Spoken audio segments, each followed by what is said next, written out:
My name is Maya, and for most of my life I was the quiet one, the reliable one, the background character in my own family, the one who never made waves. I played my part well until they pushed me too far. This is the revenge story of how I walked away from a family that erased me, and what happened when I finally said enough. Growing up, I was always the second choice. My older sister, Layla, was the golden child. She could do no wrong in our parents' eyes. She was loud, vibrant, and chaotic, but everyone loved her for it. She lit up a room. Me? I was the shadow, the helper, the one who cleaned up her messes, the one who fixed things behind the scenes, the one who said, "Don't worry, I'll take care of it," every single time. I didn't mind at first. Not really. I loved my family. I wanted to keep the peace. I thought if I just kept being good, being helpful, one day I'd be seen. Not just noticed, but appreciated. That day never came. When our dad died, the tension started. He didn't leave a will, at least not one that anyone could find. And the only major asset he had was the house we grew up in.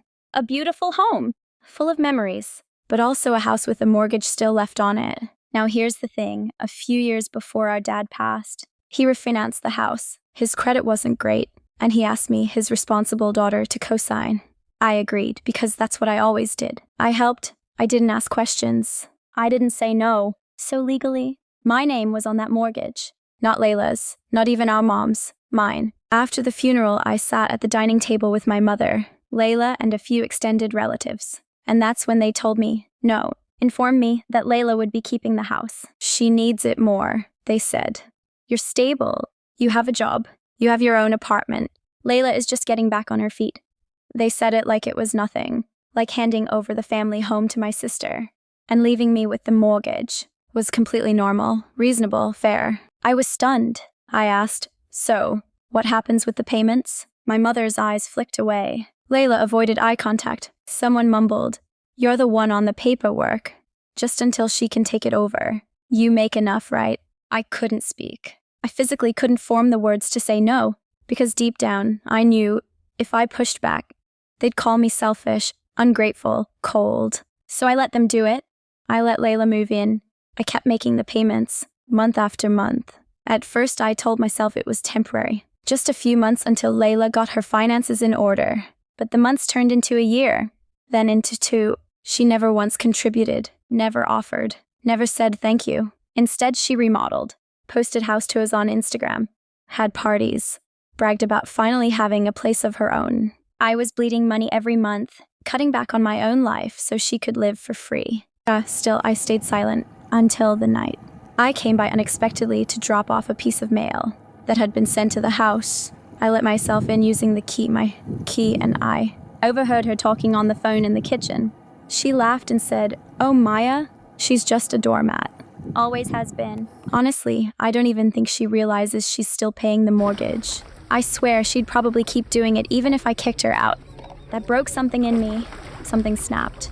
It was like I suddenly woke up and realized they don't respect me. They don't care about me. They never did. I wasn't family. I was a utility, a walking bank account, a safety net they didn't even have the decency to pretend to appreciate. So I did what I should have done long ago. I stopped paying. I didn't warn them. I didn't explain. I went home, called the bank, and told them I was no longer going to make payments on the mortgage. I transferred the entire situation to a lawyer and told him to do whatever it took to sever me legally and financially from that property. Let the foreclosure happen. Let the bank take it. I didn't care. The calls started within a week. First from Layla, then from my mom, then from cousins I hadn't heard from in years. Suddenly I was the villain. How could you do this to your own sister? She'll lose everything. She was counting on you. That was rich. She was counting on me to keep being a doormat. This time, I didn't answer. I didn't explain. I didn't apologize. I blocked every number. I moved into a better apartment. I took a vacation. I bought myself nice things for the first time in years. And I breathed. Really breathed. Like I hadn't since before all this started. The house, gone. Layla had to move back in with our mom. She tried to rally the family against me. But by then, most of them realized the truth. I wasn't the villain. I was just done playing the fool. Now, I live my life on my terms. I have peace, boundaries, and a newfound love for saying no, and to anyone out there being taken advantage of by the people who are supposed to love you. Listen to me. You don't have to carry their weight just to keep the peace.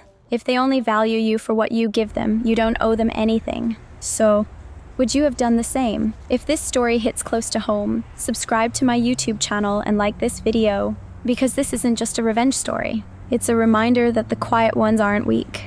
We're just patient, until we're not. And the moral? Silence isn't approval. Kindness isn't servitude. And family doesn't mean you have to bankrupt your soul just to prove your loyalty. Sometimes, walking away is the most powerful thing you can do. And sometimes, the best revenge is letting them fall without you there to catch them.